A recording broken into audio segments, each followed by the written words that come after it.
So I'm going to do a short recording with this and basically just go in and talk about using Gmail and using multiple accounts in Gmail is what we're going to do for this little recording.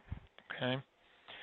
So you'll notice when you're in Gmail, you'll have an account icon, a picture up here. And if you click on that, then you've got multiple accounts here. If you want to add an account, you can just click Add Account right here. And that will let you add a new account. If we just want to switch between accounts, we can click on this, and that will switch to the other account. Now, there's another way to do this as well. You can actually have multiple users on Chrome, and that's something that I'd like to show. All right, so you'll notice here when I clicked on that other address, it opened it in a new tab. So we have both Gmail accounts open now. Okay. Now the other thing I wanted to show you was you'll see up here, and this will look different in a Mac computer than it will in a Windows, but on Windows you're going to have a little picture of your user logged into Chrome up here, just like you do in your Gmail account. And if you come and click on that, you'll see this option down here within Chrome to manage people. Okay, and we can click on that Manage People, and you can actually create a new Chrome user. So you could have two separate Chrome browsers open at the same time, one logged into your personal user and one logged into your other user. Okay, and so you could create a user like that, and you could choose, whatever icon you want, and make it the ninja, for example, or whatever, and then add that. We don't need to create a desktop shortcut, and then add that user. And so now you've got two users. So we have two totally separate instances of Chrome running at the same time, and this is a little more efficient.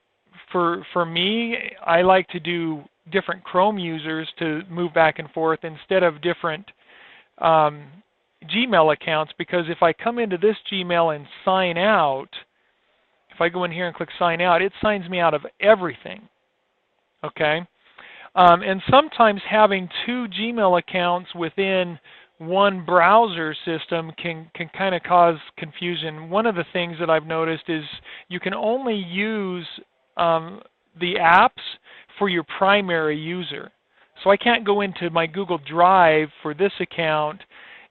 It would pull up Google Drive for the other account.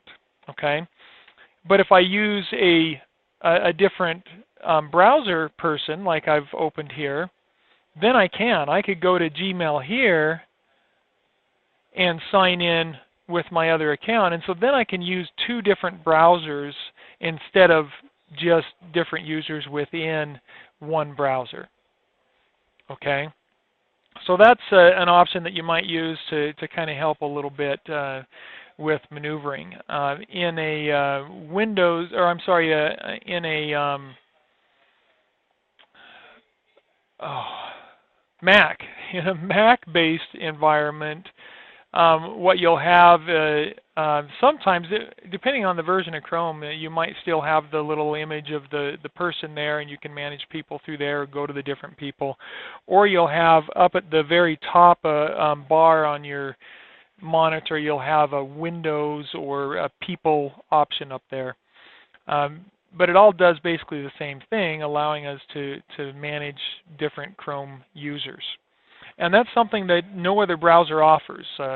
Windows doesn't do it. Firefox doesn't do it. Safari doesn't do it. Only Chrome can you use multiple, as far as I know. Okay, now down the road after I record this video, they'll probably offer it in some other browser, and this will be outdated. But right now, that's the only one I know of is Chrome. So that's kind of nice to be able to have access. And like I say, if you have it actually signed in under a different Chrome user instead of just a Gmail, then you actually have full access to all of your drive data and everything in that user, the sheets, the docs, everything. Okay, so that's what I generally like to do, is do it that way instead of just 2 users here. If you want to do anything with settings in Gmail, you'll go here to this little gear icon, and you click on that, and then come down to settings. And we've got all these other configuration things I've never even messed with there. But if we go to settings, then it switches your view, and you'll have all of these. You got your general settings, we've got labels, inbox, accounts, and import. And I believe that's where you would go. Yeah, so here you can change your password. And so we could go in and click on that, and it'll give us an option to enter your existing password to verify that it's you. So we've got to enter that in first.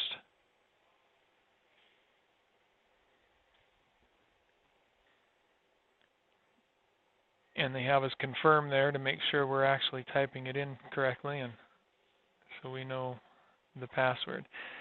And so simple as that, we can change our password, and there it is.